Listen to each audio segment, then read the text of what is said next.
শাহরুখ সালমান টাবু নামাজ পড়েন, জানালেন ফারাহ খান। দিনে 5 ওয়াক্ত নামাজ পড়তে পারেন না বলিউড জনপ্রিয় নির্মাতা ফারাহ খান, কিন্তু নিজেকে একজন ভালো মানুষ এবং ভালো মুসলিম বলে দাবি করলেন এই পরিচালক। এবং সম্প্রতি এক সামাজিক যোগাযোগ মাধ্যমে ভক্তদের সঙ্গে আলাপচারিতায় ফারাহ জানান তিনি নিয়মিত দান করেন এবং রমজানের সময় রোজাও রাখেন। ফারাহকে প্রশ্ন করা হয়েছিল বলিউডের আর কোনো তারকা নিয়মিত নামাজ পড়েন কিনা।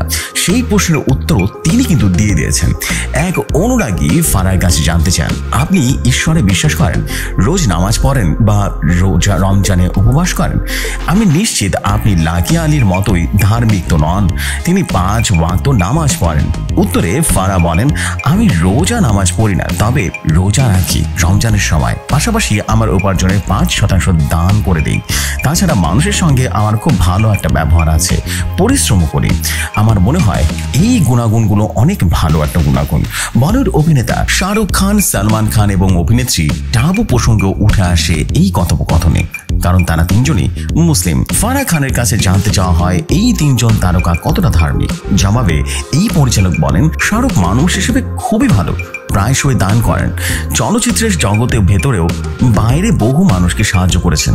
অভিনেত্রী টাবু প্রসঙ্গে ফারাহ বলেন, টাবু আমার খুব ঘনিষ্ঠ বান্ধবী, তাই জানি সে নিয়মিত নামাজ পড়েন। এছাড়াও তিনি খুব ভালো একজন মানুষ।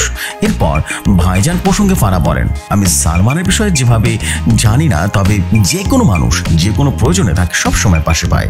ধর্মের চেয়েও সেটা বেশি গুরুত্বপূর্ণ বলে আমি মনে করি। এমন সব নিত্য নতুন নিউজ পেতে রেডিও শহর নিউজের সাথে থাকুন।